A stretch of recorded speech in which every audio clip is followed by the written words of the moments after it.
신학과 교리의 교통정리자 성경대로 믿는 사람들 2022년 9월 통권 366호 주기도문 하지 말라. 박승용 킹제임스 성경신학교 학장. 오늘날 무지한 한국 교회들 안에서 주기도문이 차지하는 비중은 매우 크다. 매주일 예배 때마다 사도신경과 더불어 헛되이 반복하고 암송하는 것은 물론 예배 때 주기도문으로 기도하지 않는 교회를 이단으로 간주하기도 한다. 이러한 무지는 한국식 기독교의 열매이자 심각한 폐해인데, 심지어 그들은 주기도문을 애지중지하면서도 정작 그들이 암송하는 주기도문은 예수님께서 가르쳐 주신 기도 내용과 정확하게 일치하지 않을 뿐만 아니라 심각하게 왜곡되어 있기까지 하다. 가장 큰 원인은 변개된 성경 때문이고, 그 다음으로는 교단교리로 신학을 가르치고 성경 구절을 해석하기 때문이다. 교단교리는 성경의 교리가 아니다. 따라서 우리는 초림 당시 예수 그리스도께서 제자들에게 가르쳐 주신 이른바 주기도문이 언제 드려야 하는 기도이고 누가 어떤 목적을 위해 교리적으로 또는 실제적으로 드려져야 하는 기도인지 성경적으로 올바르게 깨달아야 한다. 여의도 순복음교회 고 조용기 목사는 일상생활 중 기도하는 법이라는 제목의 설교에서 주기도문을 쫓아 기도를 한두 시간 하는 것이 좋습니다라고 말했다. 사랑의 교회 오정현 목사는 기도의 정석이라는 제목의 설교에서 이렇게 역설했다. 주기도문으로 매일 기도하라. 중언부언하지 말고 한 단어 한 단어에 집중하여 주기도문을 묵상하고 기도하라. 주기도문이 우리의 것으로 채워지고 소명이 될 때까지 기도하라. 주기도문으로 찬양하라. 곡조 있는 기도로 주기도문을 외울 때 하나님께서 높임을 받으신다. 자녀들과 함께 주기도문을 하라. 자녀들이 한 구절씩 말하게 함으로써 평생 기억하며 되새길 수 있는 기회를 주어라. 주기도문으로 중보기도 하라. 자신을 넘어서 이웃과 사회와 국가를 위해 기도할 수 있게 된다. 이러한 마음으로 주기도문을 드릴 때 주님의 마음을 알게 되며 주님의 영광이 우리 모두의 목적이 될 것이다. 주기도문이 우리의 평생의 기도 제목이 될 수 있기를 바란다. 실로 어리석은 자들의 무지는 끝이 없다. 죽은 파리들이 약제사의 향에서 악취를 내뿜는 것 같이 조그마한 우매도 지혜와 존귀로 평판 있는 사람에게 마찬가지니라. 전도서 10장 1절 말씀. 소위 주기도문이 언제부터 교회들 안에서 공식적으로 암송되기 시작했는지는 정확히 알려진 바가 없다.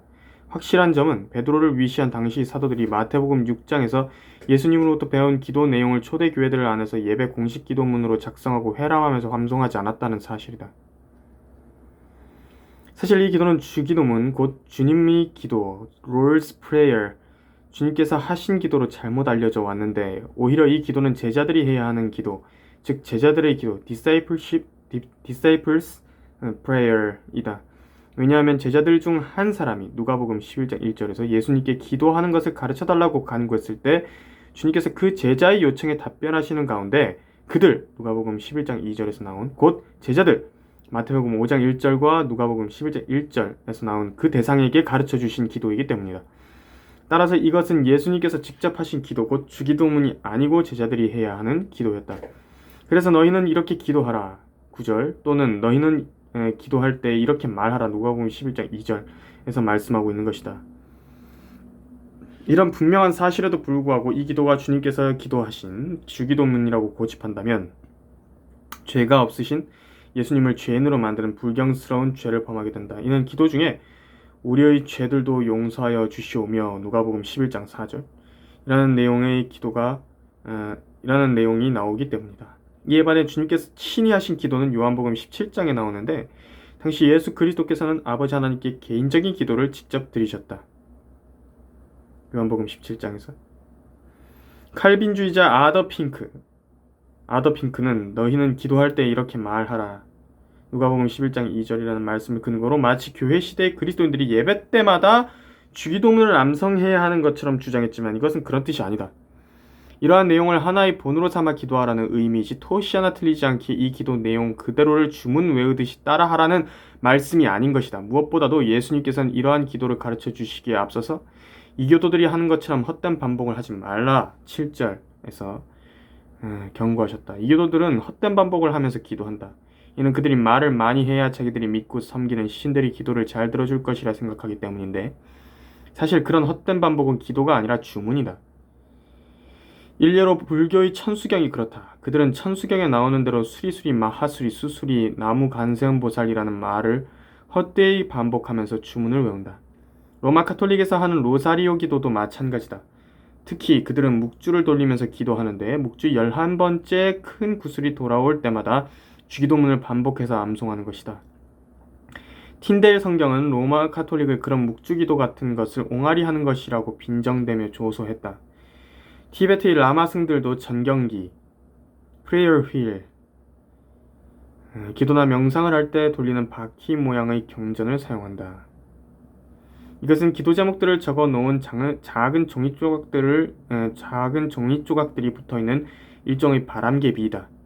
그들은 바람이 불어와 바람개비를 돌릴 때마다 그들이 거기 써놓은 기도 제목들이 바람을 타고 하늘로 올라간다고 생각한다. 일반 교회들에서 사도신경과 주기도문을 반복적으로 암송하는 것은 이처럼 주문을 외우는 것과 별반 다를 게 없는 것이다. 마태복음 6장, 누가복음 11장에 나오는 기도는 교리적으로 교회 시대의 그리스도인들에게 적용되지 않는다. 이것은 교회의 휴거 이후 지상에 펼쳐질 환란 기간에 이제 곧 다가올 천년왕국의 도래를 기다리는 유대인 환란 성도들이 간절히 드려야 할 기도로 적용된다. 여기에는 6가지 이유가 있다. 첫째, 이 기도가 하늘에 계신 우리 아버지 9절, 누가복음 11장 2절 라고 말하면서 시작되기 때문이다. 이 기도에서는 우리나 너희 같은 복수 표현이 자주 등장하는데 이런 표현은 이것이 교회 시대의 성도들이 드리는 기도가 아니라는 것을 보여준다. 왜냐하면 교회 시대의 그리스도인들은 하나님께 기도로 나갔을 때 우리 같은 표현을 우리라고 하는 복수 표현을 잘 쓰지 않기 때문이다. 이런 복수 표현은 유대인들이 민족적으로 하나님을 부를 때 자주 사용하는 표현이다. 특히 우리와 너희는 율법 하에 살고 있는 유대인 제자들을 지칭한다. 다시 말해 이 기도는 구약적인 기도인 것이다. 예를 들어 구약시대의 다윗 왕은 성전 건축을 위한 모든 준비를 끝마쳤을 때 오 주 우리 하나님이여 우리가 주의 거룩한 이름을 위하여 주께 한 전을 건축하려고 준비한 이 모든 물건이 다 주의 손으로부터 왔으며 다 주의 소유니이다. 역대기상 29장 16절에서 기록하며 기도한 것이 나온다. 유대인들이 우리 하나님이여 우리가 이런 방식으로 기도하는 이유는 이스라엘이 한 개인으로서가 아니라 한 민족으로서 하나님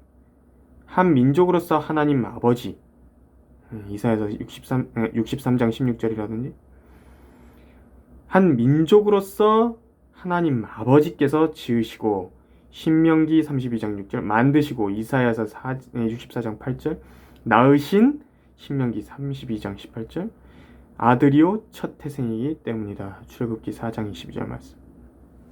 이스라엘 백성은 새로운 출생, 곧 거듭남을 통해 개별적으로 하나님의 아들들이 된 사람들이 아니고 요한복음 1장 12절에 따라서 이스라엘 민족의 한 일원으로서 하나님을 부르는 사람들인 것이다.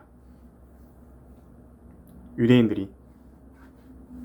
둘째, 아버지 이름이 거룩하게 되셨고 아버지 왕국이 임하시오며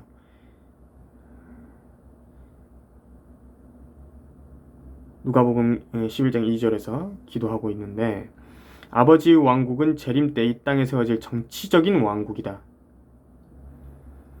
만왕의 왕이신 예수 그리스도께서 물리적으로 통치하시는 실질적인 왕국인 것이다. 이 왕국은 믿는 성도가 거듭날 때 들어가는 영적인 왕국이 아니다. 요한복음 3장 5절에서 말한 그 영적인 왕국이 아니고 성도들 안에 있는 내적 왕국인 하나님의 나라, 누가복음 17장 21절에서 언급하신 그 하나님의 나라가 아닌 것이다. 특히 거듭난 그리스도인들은 기도할 때 하나님의 나라가 임하시오며 라고 기도하지 않는다. 왜냐하면 구원받는 순간 하나님의 나라 안으로 들어가기 때문이다. 이에 반해 아버지의 왕국은 이 땅에 임하기를 간구할 수 있다. 특히 왕국이 임하기를 간구한다는 것은 상황 자체가 왕국이 임하기 직전 곧 왕국을 기다리고 있는 상황임을 보여준다. 초림 때처럼 미래의 재림 때에도 왕국이 임하기 직전인 대환란 기간에 이제 곧 도래할 천년 왕국을 기다리면서 그 왕국이 임하기를 기도할 것이다. 따라서 이것은 교회 시대에 적용되는 기도가 아니고 대환란 기간을 통과하는 유대인 성도들이 간구해야 할 기도이다. 어리석은 조용기 목사나 오정현 목사처럼 주기도문을 조차 한두 시간 기도하거나 자녀들과 함께 한 단어에 집중하면서 주기도문을 묵상하고 기도할 필요가 없는 것이다. 셋째, 오늘 날마다 우리에게 일용할 양식을 주시옵고 라고 기도하기 때문에 해서는 안 된다.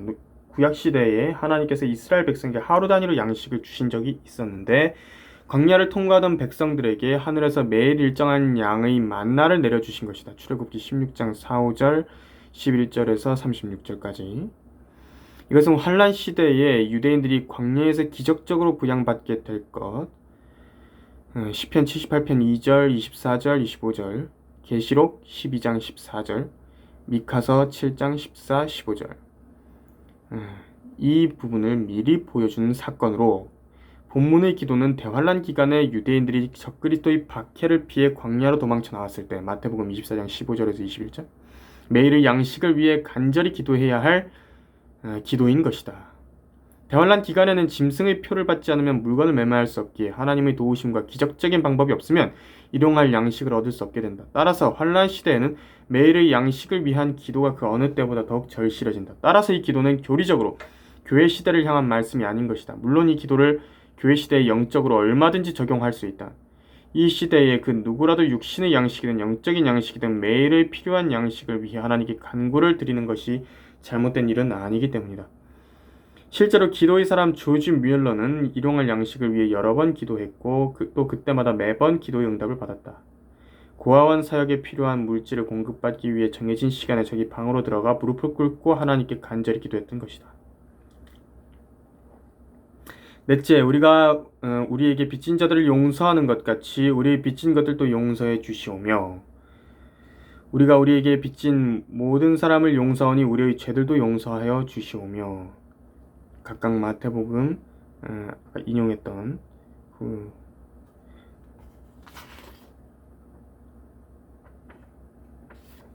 6장의 이제 12절과 누가복음 11장 4절에서 이렇게 말하고 있기 때문이다. 이렇게 말하기 때문에 우리는 이 기도를 이 기도는 우리와 맞지 않는 것인데 이 기도에 따르면 죄를 용서받는 근거가 다른 사람을 용서해 주는 것에 기초하고 있다. 이건 역시 교회 시대의 교리로 적용할 수 없다. 왜냐하면 교회 시대에는 예수 그리스도를 자신의 구주로 신뢰했을 때 죄들이 용서되기 때문이다. 골로새서 1장 14절과 사도행전 13장 38절 39절 말씀. 물론 우리가 주님과의 교제를 지속적으로 유지하기 위해서는 다른 사람을 용서해야 한다.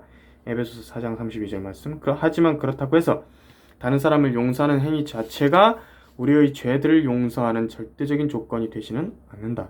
예수 그리스도의 피로 죄를 용서받은 이후에 올바른 삶을 살기 위한 조건이 될 수 있을지는 몰라도 죄 자체를 용서받는 조건이 될 수는 없는 것이다. 다섯째, 우리를 시험에 들게 하지 마시옵고 들지 않게 하시옵고 악에서 구하여 주시옵소서 라고 기도하기 때문에 우리와 맞지 않는 기도입니다. 그 이유는 이러한 기도는 그리스도인들도 라고 기도하기 때문에 그런 것인데 그리스도인들도 물론 드릴 수 있는데 하지만 교리적으로 적용할 때에 주의를 기울여야 한다는 말이다. 여기서 시험은 유대인들이 직면하게 될 특정한 시험의 기간을 의미하기 때문이다. 히브리서 3장 8절과 계시록 3장 10절 말씀. 즉 대환란 기간에 유대인들이 주님을 버리고 적그리스도와 그 형상에 경배하라는 시험, 계시록 13장에서 기록된 대로 그 시험을 받게 된다. 특히 유대인들이 구해달라고 간구하는 악은 지금 악에서 구하여 주시옵소서 했던 그 악은 마귀를 말하는데 이는 악의 화신인 마귀가 자기에게 충성을 맹세하지 않는 유대인들을 죽이기 위해 추격할 것이기 때문이다. 육신으로 나타난 마귀에 대한 부분은 실제적으로 악이라고 말씀하신 것이다 라는 거죠. 그리고 오늘날 교회 시대에 유대인들이 이런 기도를 드린다고 해서 그들이 기적적으로 구출받는 것은 아니다. 일례로 중세 암흑 시대의 모세 보타렐이라는 한 유대인 노인이 이 주기도문을 기억하는 가운데 스페인은 로마 카톨릭 왕에게 자기를 불태운다 해도 자기에게는 아무 소용이 없을 것이라고 말했지만 결국 그는 바싹 타버리고 말았다. 또 다른 한 유대인 노인이 예멘의 모슬렘 왕 앞에서 모슬렘들이 자기 머리를 잘라버린다 해도 자신을 죽이지는 못할 것이라고 호언장담했지만 결국 목이 잘려 죽고 말았다. 이유가 무엇인가? 현재 유대인들은 메시아를 거부하고 있기 때문이다. 그러나 대환란 기간이 시작되고 모세와 엘리야가 다시 이 땅에 돌아와서 유대인 남은 자들을 메시아께로 회복시킬 때 이 기도는 효력을 발휘하게 된다. 악의 화신인 적그리스도와 박해와 시험에서 유대인 남은 자들이 기적적으로 구출되는 것이다.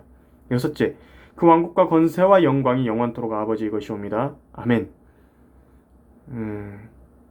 이 왕국은 앞선 두 번째에서 언급한 아버지 왕국으로 장차 이 땅에 실질적으로 세워질 것이며 그 왕국은 영원무궁한 왕국이 될 것이다. 한국 기독교계 안에 어리석고 무지한 군상들이여, 이제 그만 주기도문을 멈추라. 더욱이 주기도문 내용대로 살지도 않으면서 간절한 마음을 담아 헛된 반복만 일삼고 있으니 이 무슨 추태란 말인가. 하나님께서는 율법을 듣는 데서 귀를 돌이키는 자는 그의 기도마저도 가증한 것이 되리라. 잠언 28장 9절에서 경고하고 계신다.